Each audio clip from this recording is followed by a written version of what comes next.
Okay, good afternoon. So I realize we don't get a break between the last group and me. It's why I got up and quickly ran to the little room on the side there. So my apologies to the folks who were up here when I did that. I tried my very best not to leave in the middle of their discussion. One of the difficulties of being the third of three people who are relatively like-minded talking about relatively similar things is that some of the things I'm going to say, and you heard the judge say this, you heard Eric Janis say this. I'm going to try and give a little bit different take on it. They're both lawyers. I'm a psychologist. So we'll be talking about things in a slightly different way. The first thing I want to say is that back in March of 2015, I signed a contract to do an evaluation here in this state that eventually became part of the larger report that I think some or most of you have had an opportunity to see. And that was a lot of fun for me because this is a state with a very esteemed history with respect to sex offender management. This is the state where Nick Groth did most of his most important work, where Susan Segroy did all of her important work. Certainly Dave DeMora, Gail Burns-Smith. These are absolute giants in our field coming from a state with not an awful lot of people, pretty small, but a huge footprint in the origins of some of the best practices we have in our field. The fact that you've got a room this size full of all these people listening to this stuff, I think is a real testament. I'm from Canada originally, which you probably would have figured out at some point. I'll either say about or I'll talk about hockey. Not that you don't mind hockey up in this part of the world. But I moved to Florida some 11 and a half years ago, and I'm almost certain that this kind of event would never happen in my state, which is a real tragedy. It's probably at least one place in Florida where it could potentially happen, but with maybe 1/4 of the people. So it's really wonderful to be here among you and to have an opportunity to speak. Just a little bit about me. As I said, I am a psychologist by trade, and I'm from Canada, born and raised. I got my start in this business. Actually, Bob Farr asked me last night how I got started in this business. It's really kind of happenstance. I sort of fell into it, so to speak. I was a really lousy undergrad. I went to high school in a town that was about 60 miles northwest of the city of Toronto, where it didn't get to do very much of anything. We didn't have, all the fancy trappings of being in the city. And when I went to the University of Toronto in the Big Smoke, when I went to college, I went to college. So, I think probably the first thing I did after I got into my residence room and dropped my bag was to go to the beer store and get a case of beer, turn the stereo up loud, and start 3 years of basically not being a particularly good student. In fact, I have often said I got an A in pub and a D in pretty much everything else. So I wasn't a great student, and I sort of correctly decided that maybe being a student at that time wasn't really in the cards for me. So I did 3 years of full-time undergrad, and then decided I was going to get a job. So I went to the University of Toronto Career Counseling and Placement Center, was looking through the job listings, and lo and behold, there was a job for somebody who had taken a course in what's known as psychophysiology, which is a branch of psychology where you use, sort of measurements to determine what someone's thinking patterns or, that sort of stuff would be.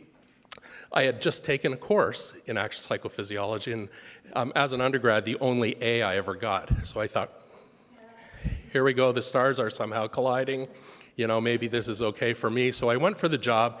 I went through 3 interviews and ended up getting a job in the Department of Behavioral Sexology at a place called the Clark Institute of Psychiatry, now known as the Center for Addiction and Mental Health, the largest psychiatric teaching hospital in Canada. And essentially what my job was I was this is part of the problem with working in this field for as long as I have. Everything is a pun. Everything has some sort of double entendre, so you'll have to forgive some of this for me because when I say that I was the right-hand man to someone, I don't mean it that way. I was the right-hand man to a fellow named Kurt Freund.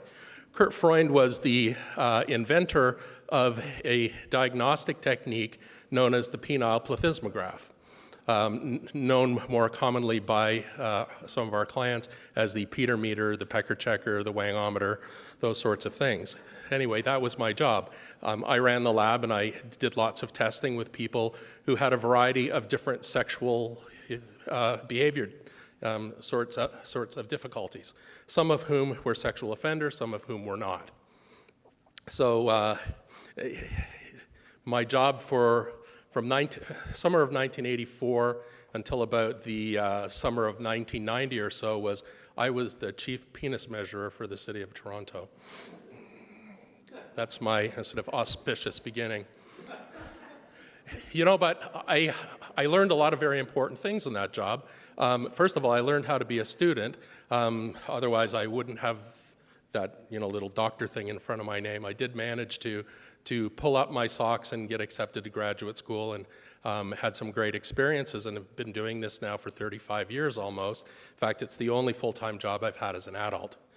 So I spent some time as a psychologist, one of the chief psychologists for the Correctional Service of Canada. I taught for 3 or 4 years, and in 2007 I was asked to go to Florida to be the clinical director of a place called the Florida Civil Commitment Center, which is a 720-bed secure treatment facility for what Florida calls a sexually violent predator.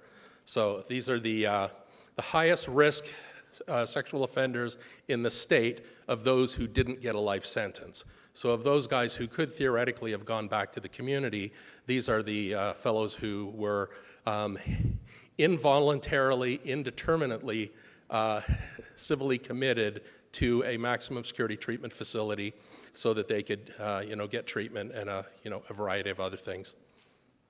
I'm perfectly happy to be whoever you want me to be. I'd actually like to be Eric Janis. He's smarter than me. If you could make me him, that would be good. Thank you. Thank you. Look, Eric, we got hair again. So, without much further ado, I know I have some reasonably short period of time to do this in. The first thing I want to do is to acknowledge that there are a lot of different people who are affected by what we're talking about today. And I've tried to be reasonably comprehensive here. I'm sure that there are some groups that I'm not doing full justice to. But I mean, and the way I've set this up is that I've got this large group of people, and then I put a space, and then I put the people who have sexually abused, because really, in keeping with what Eric said, there is really an us versus them sort of approach to this. And I think ultimately what we should get by the end of the day is that they're part of us. They came from us, they're coming back to us, and that if we truly want to address this issue, we have to embrace everyone who is in one of these groups and make sure that everybody's interests are ultimately sort of well taken care of. So, evidence-based interventions. The first thing I want to say is that we've had a somewhat troubled history getting to where we are. One of the earlier larger scale studies that was done back in the 1970s came to the conclusion that there were no interventions for offenders that reduced reoffending.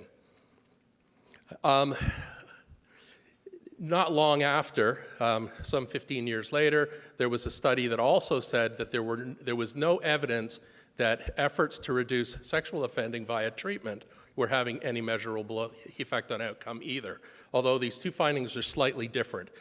One had to do with the fact that there was simply seemed to be no difference between those who did treatment versus those who didn't do treatment, and that's in the larger kind of criminologic sort of area. The issue with respect to the sex offender treatment was that there were no quality studies. So there was virtually no evidence because there was virtually no research, and certainly no research done well.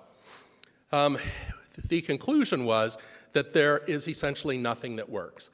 And although this has been long since refuted, it's still one of the most tightly held beliefs of certain people in our field, and it's one of the reasons why we ultimately don't have the level of funding for research or for interventions. And that's often because we hear, well, it doesn't work anyway. The research shows it doesn't work. That's false. That's absolutely false, in fact. We now have pretty much incontrovertible evidence. We've got studies with with sample sizes of 500,000 subjects. This is one of those things that's really, at this point, probably an answered question. Punishment alone will not reduce bad behavior. If you simply put people in jail, if you simply make their lives more intolerable, they basically don't get any better. Here's a quote from one of those studies, and I'm going to read it out just because it sort of makes a point that's a little funny. We are confident that no matter how many studies are subsequently found, sanctioned studies will not produce results indicative of even modest suppression effects or results remotely approximating outcomes reported for certain types of treatment programs. That's one sentence, 6 lines long. What's wrong with psychologists? I mean, honestly, what is wrong with us? And we have an important message to put out there, and frankly, we preach to the choir, and I do the same thing. I do, all sorts of research. I find neat and interesting things that, that support the sorts of ideas we've been talking about here, and then I publish them in obscure scientific journals that even most of my colleagues don't read, and frankly, I probably don't read as often as I ought to either. So when we write these sorts of sentences, how can we possibly expect ordinary folk to get it? When really, this kind of psychologies is really punishment alone will not reduce bad behavior. That's 1, 2, 3, it's like 6 words. Why couldn't we have said that? I think it's 7, actually. Yeah. So, that's part of the problem, right? It's a problem of information transfer. We have the information, we have the knowledge, and I think this came up in one of the questions earlier. How do we get people to understand what's going on in our field? And a lot of it has to do with simple education, making the message more understandable, making it more approachable. In a study done by the Center for Sex Offender Management, probably about 10 years or so ago, they did a phone survey, and they phoned up, all sorts of sort of households here in the United States, and they asked a whole bunch of questions. So I'm only going to focus on 2 of them. Those 2 questions were. Who would you like to be getting information about sex offender management from? Overwhelmingly, they said the experts. So, I'm assuming that's folks kind of like me, or at least in the same ballpark as me. And then they asked the next question, where are you getting your information about sex offender management? And almost the same number of them said the popular media. Right? Fake news, right? Or at least some aspect thereof.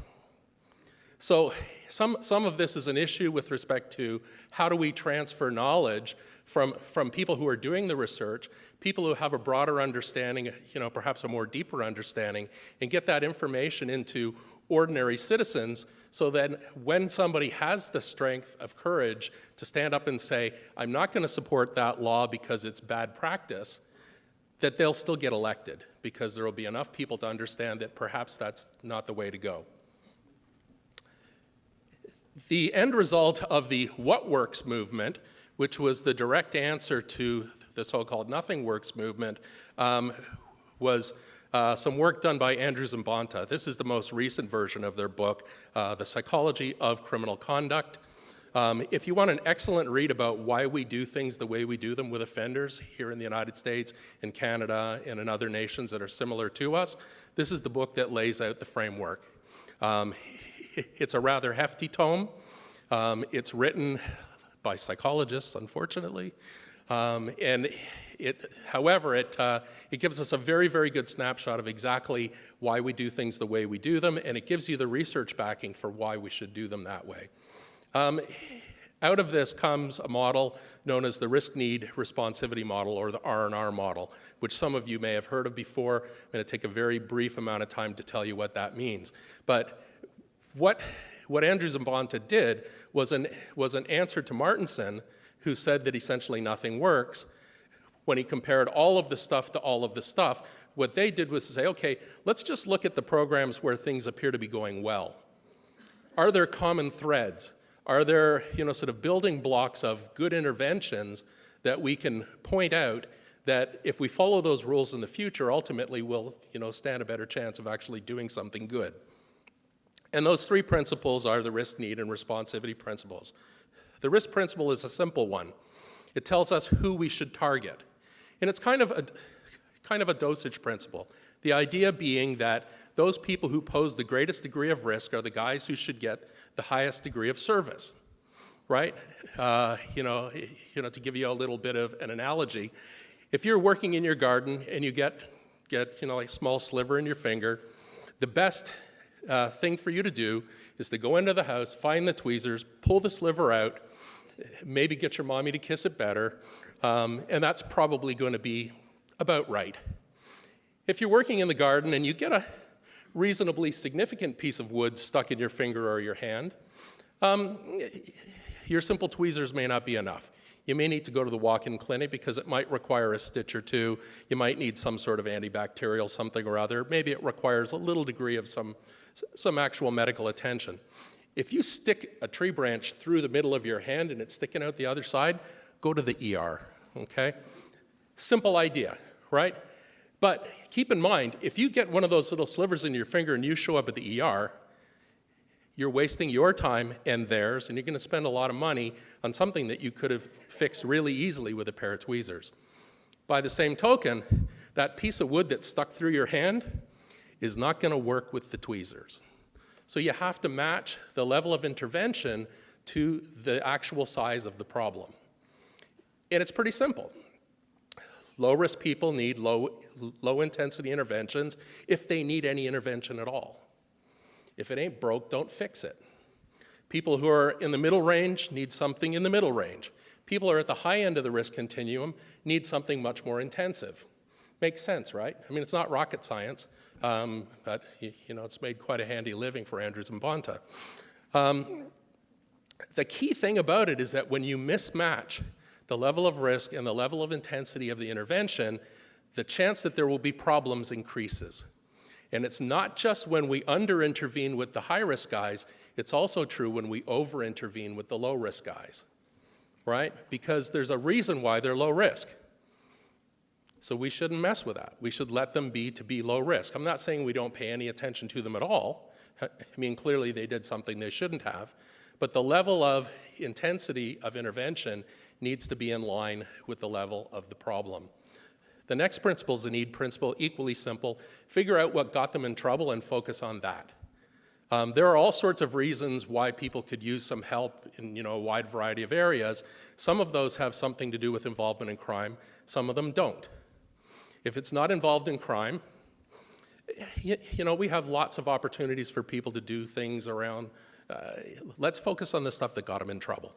So if they have really seriously antisocial values and attitudes, let's target those. If they have lots of problems with substance abuse, let's target that. One of the difficulties I think that Martinson found was that the prevailing view in his time was that people were involved in crime because they had low self-esteem. And there's probably some truth to that, but having low self-esteem doesn't make you involved in crime. There are lots of sad sacks in the world who don't break the law, right? Being not involved in crime anymore is a reason to feel good about yourself. So target all the problems you have, become a more functional person, and you get positive self-esteem as a natural consequence, not as the principal thing that you're targeting. If we make it the principal thing that we're targeting, all we end up with is a bunch of self-actualized criminals, people who are pretty okay with breaking the law. Not exactly what we wanted. So let's focus on the stuff that matters. The third principle is the one that we consistently screw up. When we're intervening with folks who have problems, we have to take into consideration that it's actually their problem that we're working on, not some construction of their problem that we have. We have to take the time to ask them exactly what is it that you're having difficulty with. We have to take the time to make sure that they're motivated to make changes, that we provide them with a service that they can actually respond to. One of the more important elements of this is that not everybody learns or deals with their issues in the same way. And we have to construct interventions that will attend to some of the idiosyncrasies of the clients who come before us.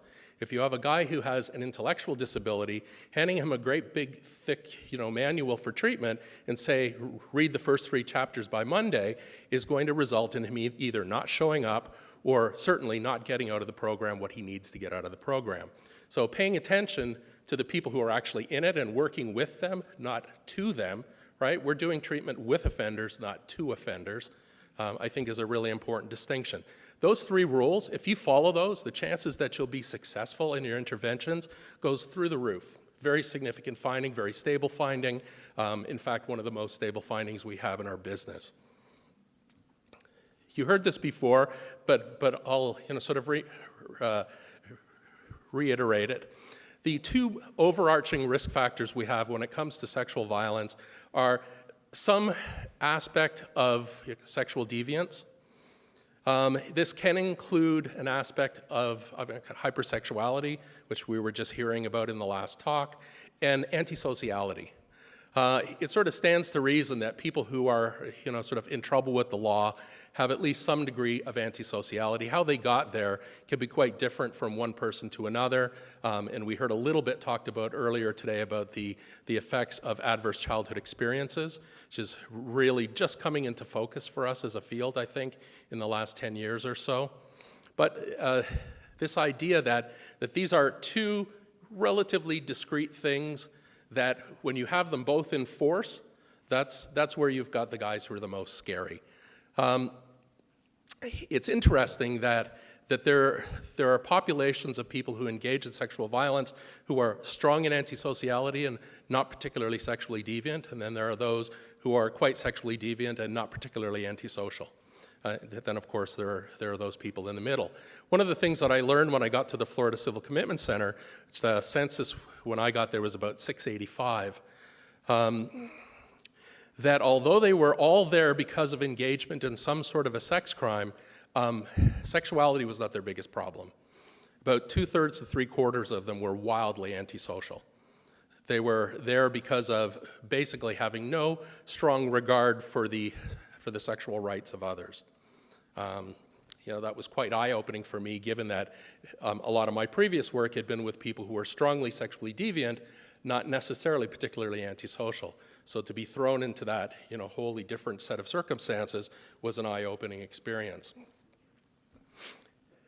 One of the things I'm going to try to do throughout this talk is to keep bringing it back to your state. The reason why I'm here is because I did the evaluation of some of your processes here, and in the report that I wrote, I kept trying to bring it back to, so why is this important for Connecticut? What's relevant to this state? And I'm trying to do that throughout. When I did my evaluation, one of the things that I found, which wasn't greatly surprising to me given your ultimate pedigree, is that most programs or most interventions in this state are R&R informed and are mostly R&R compliant. Some of the areas where things fall down is a little bit with respect to risk. And I think the risk principle is sometimes difficult to put in place when you have different frameworks. This state, I think, is trying to, at least on some level, work towards a risk-based framework for deciding who gets what. Ultimately, that's what I think would probably be the best. But that's ultimately somewhere where I think you're going to have to focus to make sure that the most stringent measures are actually applied to the people who need them most, and that you don't apply those overly stringent measures to people who are probably not in need of them or where there's the potential to upset the apple cart by over-intervening. Let's talk a little bit about sexual deviance.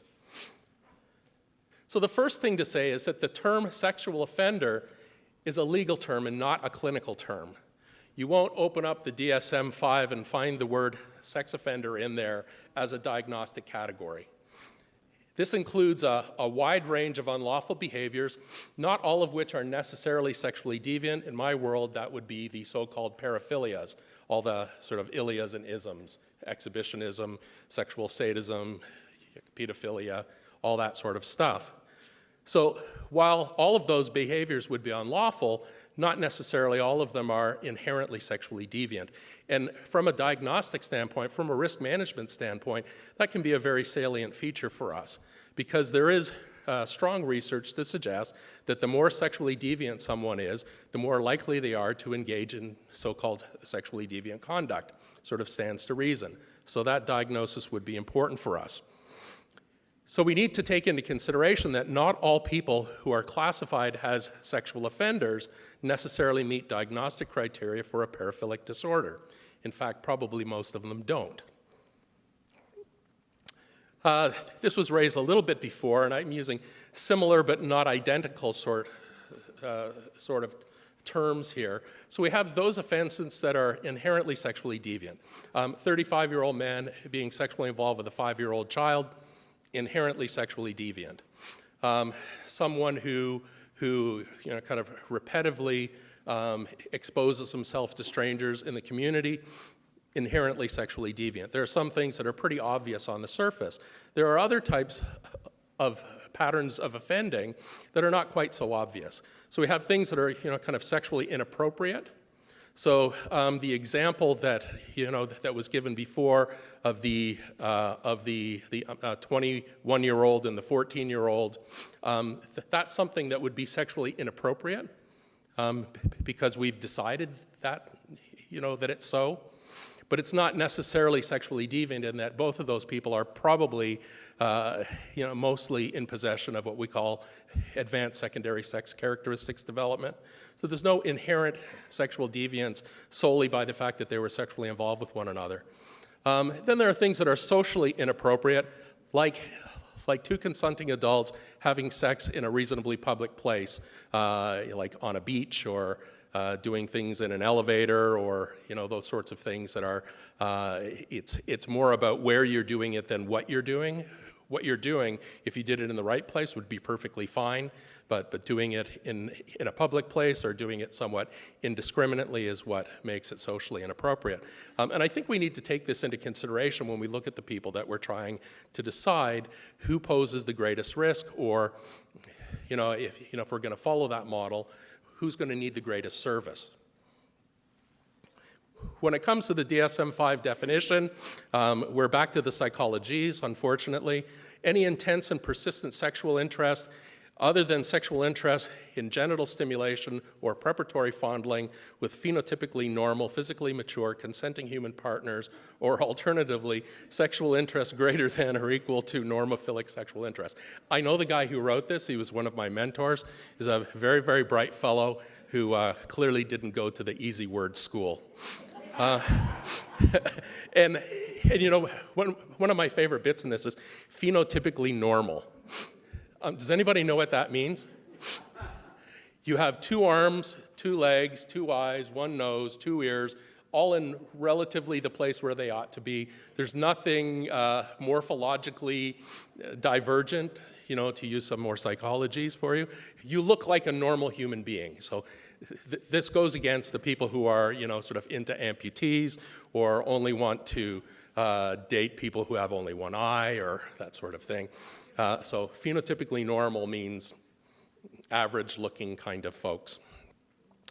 The great thing about the DSM-5 in this version is that it actually makes a distinction between the paraphilia, which is the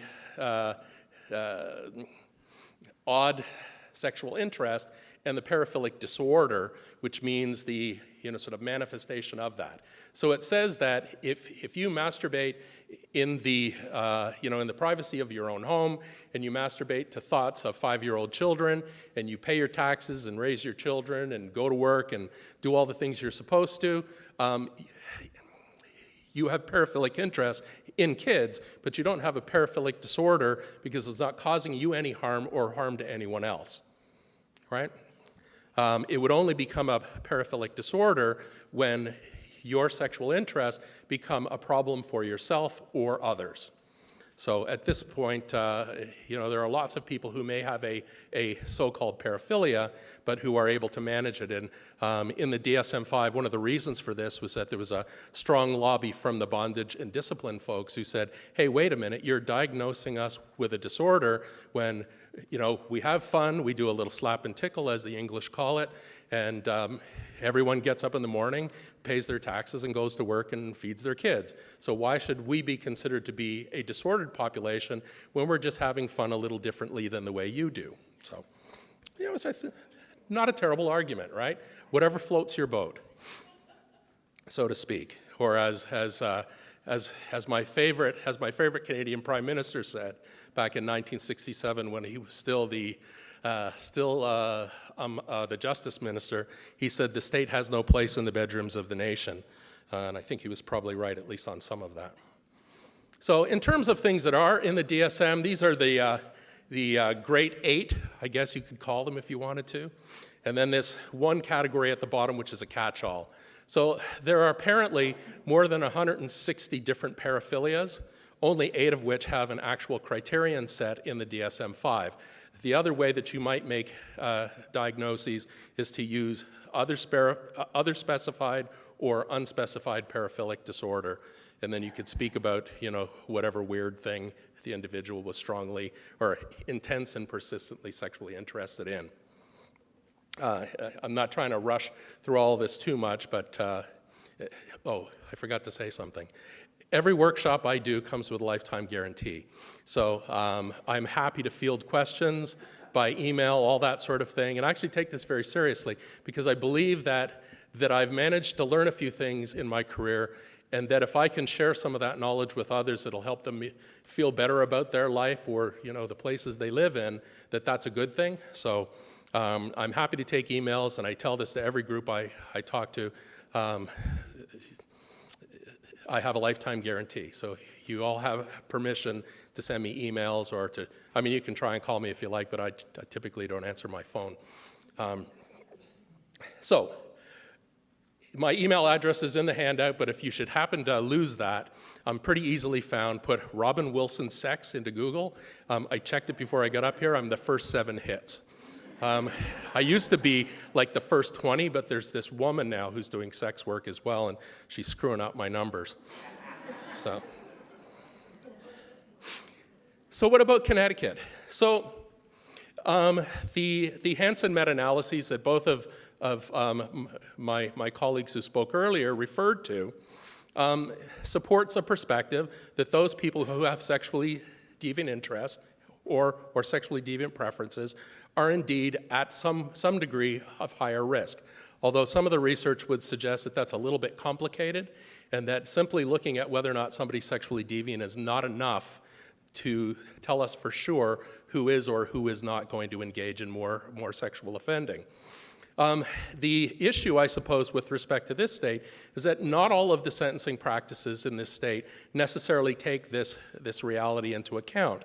And although there's likely to be some reasonable correlation between types of offending and the likelihood that there's some sexual deviance in there, it's not enough to be able to simply say anybody who sexually offends against a child necessarily needs this sort of sentence. You might need to look at some of the other circumstances as well that might help you to better understand what the actual risk is that individual poses. So let's talk a bit about risk assessment. Why do we bother to do this at all? Well, first of all, somewhere along the line, most of us in this room decided that we were interested in the issue of public safety, and that through our efforts, we wanted to try to make our society safer. That wasn't my original intent. I wanted to try to escape from years of lousy studying and to get a job and make some money, but ultimately I got on the right side of the coin, and I stayed in this business because I realized that I was, in my own way, having an impact on the lives of my fellow citizens. That if I was doing my job well, people were safer, and if I didn't pay attention, people weren't. And I'm not a psychopath, so I try to do the former. How many people here work for an agency that has too many staff? How many people here work for an agency that's overfunded? How many people here can genuinely say that on an even remotely routine basis, that at the end of a workday you can push yourself away from your desk and say, I got done everything today that was expected of me or that I expected of myself? Yeah. We don't have the luxury of giving our best stuff to everybody. And in fact, we don't have the evidence to support that practice. We actually have evidence to the contrary. And I've already told you, save your best stuff for the people who need it the most. We need to figure out who needs the routine stuff, who needs to be supervised and monitored for X number of years or months or whatever, and then who are the people that really ought to cause us some concern and who need that higher degree of intervention and just overall paying attention to them, because we have scarce resources. We're never going to be able to watch every potentially bad guy every minute of the day to make sure that he doesn't do something bad. First of all, it's not supported by the science. And the other part of it is that if we run ourselves in circles around people who pose very little risk, what happens to the people who actually need us the most? Do we have enough resources, enough time and effort and whatever left to make sure that we actually give them what they need? When it comes to the static predictors, and I took these straight out of the Static 99R, it's the most commonly used actuarial risk assessment instrument in the world when it comes to sexual violence prevention. This is a product of many years of research on the part of Carl Hansen and his colleagues to try to give us a tool that allows us to objectively decide who poses more risk than who else. And while this is an incredibly useful tool and was a step out of the dark ages for us, really, when it comes to risk assessment, prior to the Static 99 and its type of tools, we were really doing risk assessment with stone knives and bearskins and getting it wrong more often than we were getting it right. This is a huge step forward for us. Unfortunately, sometimes misinterpreted as the be-all and end-all. And it's not. It's a very important piece to a large puzzle that helps us to better understand where to put our most intensive efforts. And the basic idea is that people who score higher on this scale are more likely to reoffend than people who score lower on this scale. And there's never been a study that shows that that isn't true. And there are now some 100 to 150 different replications of the Static 99R. It's a very tried and true instrument. These are, and I should say that the factors on the Static 99R are mostly history-based or things that we can't change. So these are things that the fellow basically generates by his behavior, and for the most part, they can only really get worse, with the exception of the age item, which is a little bit complicated and perhaps beyond the scope of what we're talking about today. These dynamic predictors, so if we think of the static predictors of what has he done, it sort of answers the question, best predictor, future behavior is past behavior. And there's a lot of truth to that. But there's also a lot to be taken into account that what you did when you were 18 or 20 may not necessarily be entirely relevant when you're 40 or 50. I mean, God knows there were things I did when I was a teenager, well, when I was a young adult, right? Spending all my time in the pub, not going to class. I learned that I needed to go to school if I wanted to get a good job and make something of myself and, at some point build a life. So I learned how to change the way that I acted. So these factors here are a lot more about who is the person in front of you now? How are they managing their life in the here and now? What skills have they been able to build?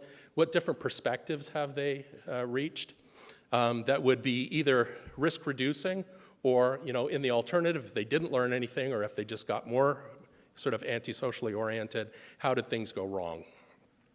So you can see there are lots of different things. And the thing I would point out is that there's only 3 items in these 13 that are actually specifically related to sexuality.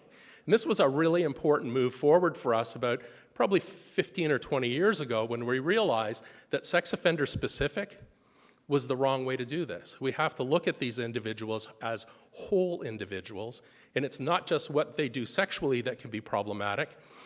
And as I said, although they're all charged with some sort of a sexual offense, sexuality may not be the big issue that's getting them in trouble with others. It may be something else. So doing a whole 360 very comprehensive assessment of how they manage their lives in a number of different domains has gotten us a lot of traction in being able to help our clients learn how to be better citizens. As I said, Static 99R, most commonly used tool. It has moderate predictive accuracy, meaning that it's better than a coin toss, but it's far less than perfect. It's a great step forward, but it doesn't answer all the questions.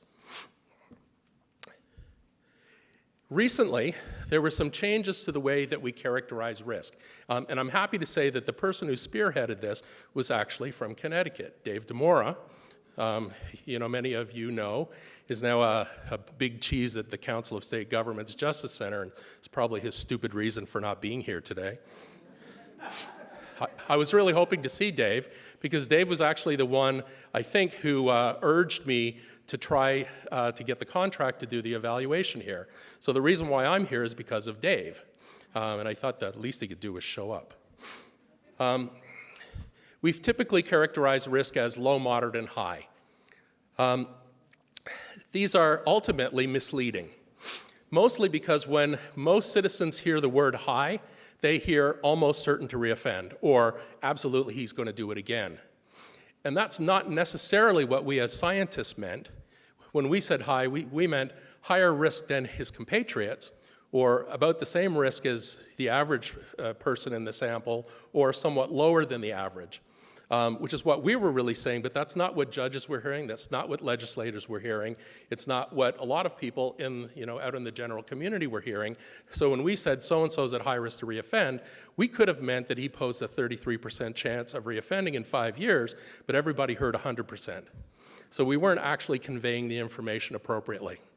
So what we needed to do is find a way that took some of that language out and made it more kind of operationalized without necessarily making it so emotional. So we came up with a 5-level system. I was involved in this process in the very early part of it, so I'm not going to take credit for what they ultimately came up with.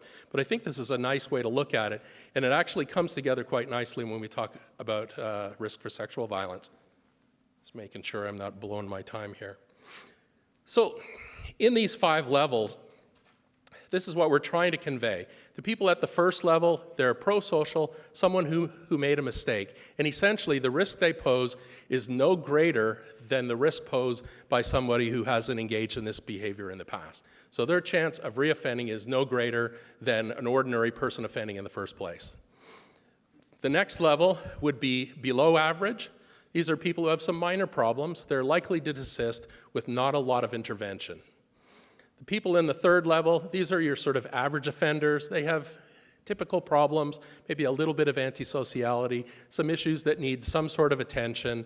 They're not the sort of people who are going to just get better without any help, but they don't need a lot of that help. The people who are in level 4, these are the people who are chronically in trouble. They break a lot of rules, much more antisocial. They have a lot of skills deficits. They're going to need a considerably higher degree of intervention from us. And then there are those guys in the highest level, level 5. Those are the guys who are virtually certain to reoffend. And this was envisaged as about 85% chance of reoffending. So these are the guys at the very high end of the risk continuum. When you take a look at what their sort of problems are, the guys in very low risk, they're older, they're pro-social, maybe made a mistake in the past, minor concerns, typical problems.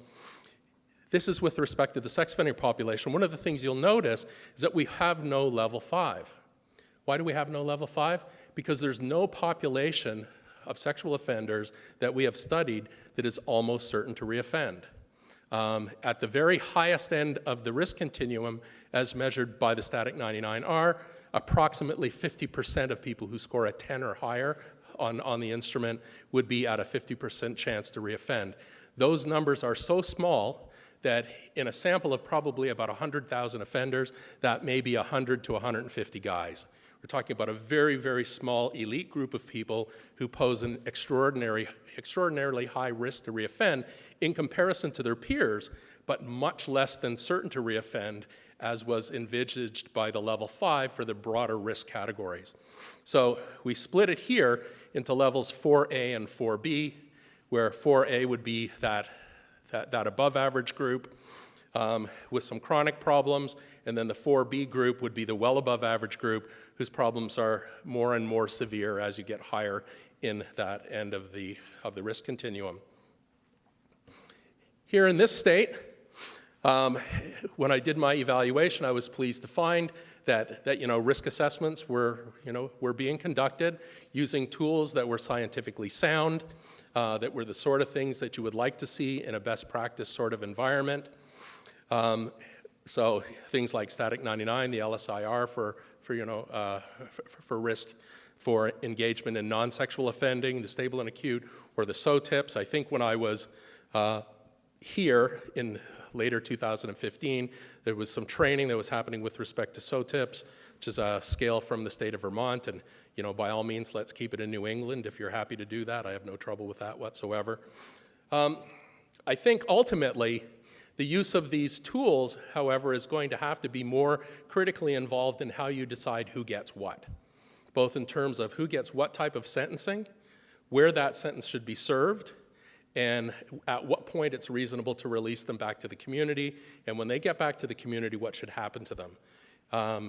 And I'm a strong believer that using a science-based approach to that is probably going to get you more bang for your buck in the long time, and will save you some money, perhaps, and without necessarily decreasing the level of safety to the community.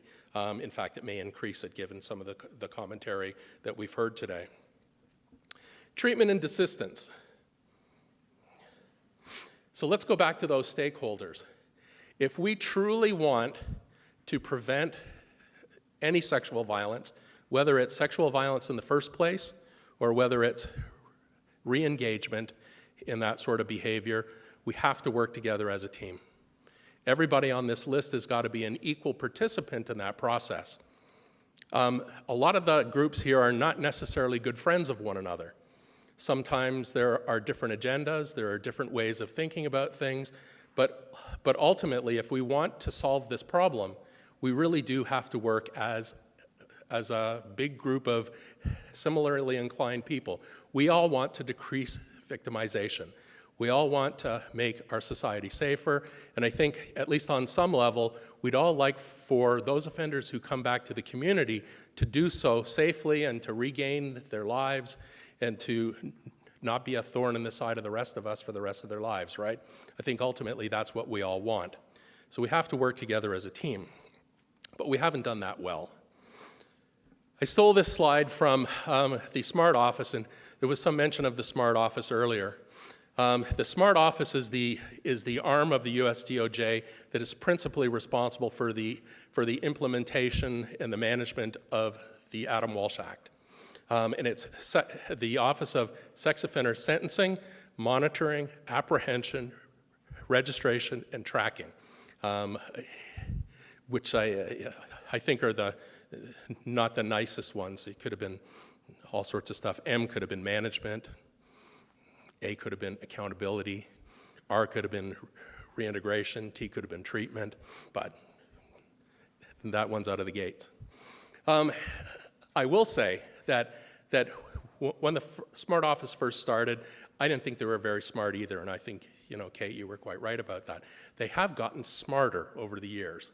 And I think one of the reasons why they got smarter was that they realized that with so many states not being compliant with the Adam Walsh Act, that their very existence was perhaps threatened. So they had to start looking for best practices. And I'm happy to say that about I think probably within 4 years of the Adam Walsh Act's implementation, the SMART office held a large conference where they invited about 50 or 60 experts from all around the country and some foreign nationals like me and Carl Hansen to come to Washington and talk with them about what best practices were. And they have a project called SOMAPI, SOMAPI. If you do a search by that, you'll get all sorts of really cool information that the SMART office did when they started to get smarter. One of the things that I've been strongly involved with in my career is how do you take people who are at high risk and high need in highly institutionalized settings and bring them back to the community safely. It's actually one of the reasons why they hired me in Florida. And one of the things that I've been involved with is an initiative called Circles of Support. In the end, the greatest supporter of Circles of Support in the United States has been the Smart Office. Smart Office has given probably the better part of $4 or $5 million to research and practice in how to help sex offenders reintegrate safely. So I have a hard time saying entirely bad things about the Smart Office now, given that I had a $500,000 grant from them. It would be sort of silly to do that, right? So this is from the Comprehensive Approaches to Sex Offender Management, which is a sort of next generation containment model. And one of the things you'll see is that there's a broader inclusiveness in terms of the types of people who are going to be involved in the process. It still remains essentially victim-centered, but there's monitoring, evaluation, collaboration, and that collaboration necessarily includes people from the broader community. So my guess is we have a wide variety of different people in here. By a show of hands, how many people in here would consider themselves just citizens interested in this topic? Okay, so we've got a small handful, but welcome. Please tell your friends what you learned today. Don't send them to a psychology journal. When it comes to treatment, we've learned a lot of things over the years. One of the things we learned is that collaborative spirit has to be undertaken with the people in treatment as well. Back when I started in this business in the mid-1980s into the early 90s, if you weren't yelling at your clients in treatment, if you weren't calling them liars and perverts and whatever else, you were doing them a grave disservice. That's what we believed back then. We've since learned that when we use those strongly confrontational models, we drive people into themselves and they shut down and they don't really learn much. And this is a fairly simple thing, right? When's the last time that you learned a lot from a person who is screeching at you? Right? We ultimately want these folks to get to a place where they can acknowledge that they have issues and that they need help to deal with those issues. And the way you do that is by showing some degree of respect, by engaging them in that process, by motivating them to try to be the best people they can be. And Bill Marshall, I put his picture here because everybody should know what Bill Marshall looks like. We may lose him in the not too distant future. He's quite old at this point. He's largely removed himself from the business, but I defy you to read any paper that's been published about sex offender treatment in the last 35 years and not see Bill Marshall's name in there somewhere. He is the great-granddaddy of modern sex offender treatment and is the person who's done his level best to make sure that we understand how to do it well. So much so that the Prime Minister of Canada gave him the Order of Canada, which is the highest civilian honor that you can get in our country, and that's for working with sex offenders. So that's pretty impressive. So he says, if you want to be a good sexual violence therapist, you have to be warm, empathic, rewarding, and directive. Now, he's not suggesting that you hug your offenders and that you give them a little pat on the bum as they leave the door or whatever. What he is saying is that if you want them to do well, believe that they can do well and encourage them to do well. But remember that somewhere somebody's got to be driving the bus. That's where the D comes in, right? Every once in a while you have to say, nah, not so much that. Maybe try this, right? So there's still somebody there who's got some reasonable sense of how this ought to be done, but the idea is that you want to engage them in a process of change, not force it down their throats, which hasn't worked in the past, and it's perhaps why many of those early studies didn't find any decent findings. The problem is, at this point, many practitioners think they have these qualities, but they actually don't. There was an interesting study done by a guy named Walfish about 10 years ago. And what he found, and I'm going to get the stat a little bit wrong, but it's in the ballpark. He found that 83% of therapists thought that they were better than 83% of therapists. We have to have some means by which to determine how people are doing. This is the trans-theoretical stages of change model. I won't spend an awful lot of time on it, but it sort of gives us a sense of where people are in the process of change. And it gives us some tips of how to move them to the next part. Most people who engage in this sort of behavior start off with the, no, it wasn't me, I wasn't there, they got it wrong, how could I possibly have done this, I'm not that kind of guy. Those are the pre-contemplative fellows who, for all intents and purposes, the window is slammed shut and locked and nailed. Our job as therapists in the very early parts of treatment is to crack that window enough so as to start to have them consider that maybe there are things they could be doing differently. Just as a sort of example, when I first got to the Florida Civil Commitment Center, if you wanted to sign into treatment, you had to write a letter of intent. And in that letter of intent, you had to say what it was that you'd done, who you had done it to, why you think you did it, what you think you would need to do differently in the future, and what the likelihood was that you thought you could not do that in the future. From my perspective, if you know the answer to those questions, you don't need my stupid program. I changed it to anything akin to this or better. My life sucks and I wish it didn't. If you could say that much, then come on in, we'll work with you. You don't need to have all the answers today.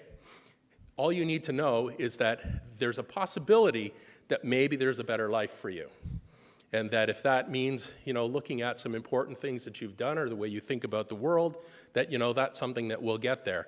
And then we take a word approach to that, and people make their way through these stages to the point where we transfer the responsibility for risk management from external sources to internal sources with some help. I mean, we always say to them, remember, there's strength in numbers, no man is an island, all those sorts of things, right? When I make important decisions in my life, I never do that by myself. I know that sometimes I don't do a very good job, so I rely on my mother or my good friends or other people who I trust who are going to help me make the right decision. And that's what we want these guys to do as well. And it's why social isolation is such an awfully terrible thing for them, because it deprives them of the opportunity to get feedback before they act. So we want to make sure that people have the opportunity to share things with others. In terms of the treatment dosage recommendations by these 5 levels, those people who are at the very low risk level, this is the folks that pose no greater chance of engaging in a new sexual offense than an ordinary offender would to engage in a sexual offense in the first place. Really, there's no intervention necessary. They don't need treatment. They might need a little bit of supervision. They might need some monitoring for some short period of time, but the level of intervention should be low, and it should be very time limited. Those people who are in the below average level, they might need something maybe a little psychoeducational. These are good ways to engage in sexual conduct, but for the most part, they just need case management. They need a well-trained, word-oriented PO, or somebody who's going to be able to provide them with some guidance for the time that they're under supervision. It's really when we get to the level 3s and above that we need some actual focused intervention in a program that has some actual structure to it and isn't just psychoeducational, but also includes some behavior process groups. And you'll see that the number of hours is probably a lot less than you've heard from a lot of places. Certainly, if you're in the Florida Civil Commitment Center and you are a level 4B guy, you're not getting 200 to 300 hours of change-focused intervention and cascade of services. You're getting 6 to 8 years of essentially about 1,000 hours of treatment per year. So there is a good argument to be made that we're way over-treating that population.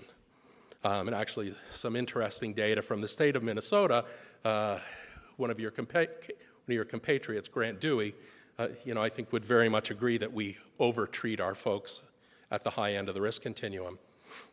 With respect to this state, as I said, this is an R&R informed state, and it's generally aligned with best practices. I think we need to continue to have attention to issues of responsivity, keeping in mind that this is a partnership between the person who is being supervised or being treated and the people who are offering those services. And you have to work together to the best outcomes. There needs to be a little greater continuity between the institutional programming and that program that's offered on the outside. I'm not sure what the state of affairs is now, but when I was here in 2015, it seemed that there wasn't a real huge amount of understanding from the community folks of what was happening institutionally and vice versa. That was one of the things that I highlighted. Certainly training at that time. I know that my good friend David Prescott from Maine was down here doing some work. I assume because he's close, you take advantage of him. And I would certainly say that you've got lots of other great people in CATSO who can help you out as well. One of the things I notice as well, and I'm from Canada, just keep that in mind, okay? We don't use the polygraph in Canada. We don't think it enhances our process. You folks here in the United States are in love with it, and I get that. It's not going away anytime soon. However, if you're going to use it, I would say be thoughtful about its use. And one of the things that I noted was that there was a tendency to use the polygraph early in the treatment process before people had gotten far enough along in those stages of change. If you test them on things that they're still struggling with themselves, chances are they're going to fail. The more often they fail something, the more often they think that they're going to continue to fail. So it's kind of a self-serving prophecy. And I think, if you give people the opportunity to get to being open and honest about things as a natural or organic sort of process, that ultimately it's better in treatment than to force the issue too early. So not saying don't use the polygraph, because I'm from Canada, I'm not allowed to say that. But if you are going to use it, be a little more strategic in its use. Okay, last topic, and I got like 2 minutes. Official control. These are some of the things that we talked about earlier, and there are a number of different things. These are the sort of kind of legislatively derived means by which to manage offender risk. Now, I'm not going to tell you that any one of these is a bad idea in and of itself. What I am going to say is that the way that we implement them completely forgets about the R&R model. That we apply each and every one of these measures to virtually everybody, thereby completely washing out the opportunity to show that any of them is actually effective. Because we spend so much time and effort, again, running ourselves in circles on people who don't need that level of service, when we are potentially missing the opportunity to see how these things might work with people who actually need them.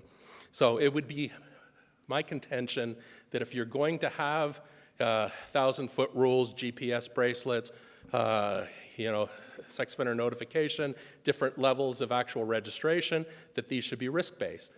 They should pay attention to what the actual level of risk the individual poses, and as the level of risk goes higher, the more intensive the interventions ought to be. In terms of aging, we've heard this. Essentially, as men get older, their testosterone level decreases. And that's one of the main reasons why risk decreases. In men, testosterone is fairly heavily implicated in sort of aggressive activities, certainly sexual offending. So there's a natural, what we call the age invariance phenomenon. As people get older, their risk to reoffend decreases. So are high-risk offenders high risk forever? And this is where I think Eric started us off, and I'm just going to put a very quick 45-second bow on it. Interestingly, 70% of the sex offending population that we know of and that have been scored on the Static 99 are level 3 or lower. 70%. That means we have a wildly positively skewed distribution wherein only about 10% of the sex offending population we've identified is actually at high risk to reoffend, or would be in that level 4B. If they're going to reoffend, most sexual offenders will do so in the first 5 years post-release. The longer they remain in the community, the longer they remain in the community without reoffending, the more likely it is that they will continue in the community without reoffending. This effect is, of course, most pronounced with the high-risk offenders because the low-risk guys already weren't going to offend, so the fact that they don't reoffend is not greatly surprising. When we look at these two curves, and I think Eric showed you the one on the left, but I think the one on the right is equally important. It shows you what happens if you only take those people who made it for 10 years. And if you look at the slide on the left, there's clearly a strong differentiation by risk level. When you get to 10 years out, that disappears. And the high-risk guys start to look a lot more like the moderate and low-risk guys. In terms of the desistance curve, this is brand new stuff, and I was surprised you had this. Did you get Carl to send you this? Really? Where'd you get it from? Did you steal it from him? I thought I had the scoop. Okay, well, this is brand new stuff from Carl, and actually, Kate, this sort of answers one of the points that you had. This is your long-term research you were looking for. Carl's basically done this. And what he's shown us is that we don't need lifetime probation. We don't need inordinately long probation. What we need is a level of post-release follow-up that is in line with the level of risk that's posed. And you'll notice that when you look at these guys, I don't have a little thingy I can point at, but if you see where those very low-risk guys are, they start below the desistance line. The guys who are in the below average, and these numbers on the side, by the way, those are the average scores on the static 99R. So someone who scores -2 is at the very low end of the risk continuum. Someone who scores 6 or higher would be at the higher end of the risk continuum. Even those guys, that top line that starts off quite high and comes down, you'll see that at about 19, 20 years, they've dropped below the desistance line. So if they can remain in the community without new offending for 19 to 20 years, we're pretty much assured that they're going to be law-abiding citizens. So having a 35-year probation term is about 15 years unnecessary. Having lifetime probation would also be unnecessary. So here in this state, research has greatly informed practice. Certainly with respect to how to achieve desistance. Some of that research has been done here in this state, and you certainly are no slouches on the national front. It appears that even high-risk guys can achieve desistance, and I think that's a really important take-home message, that even the worst of the worst can be okay, and that we don't need to have exceedingly long terms, that we can probably manage this a little more easily. My closing thought is that the research is really clear when we work together as a team, like all of the different disciplines and peoples who are in this room today, that we stand a much greater chance of making society safer and to actually preventing sexual abuse. Teamwork's the key. Don't forget to include ordinary members of the community. So all of you folks in here who said that you were just interested citizens, go home and tell those 2 friends so that they too can benefit from what you learned today. Thank you for your time.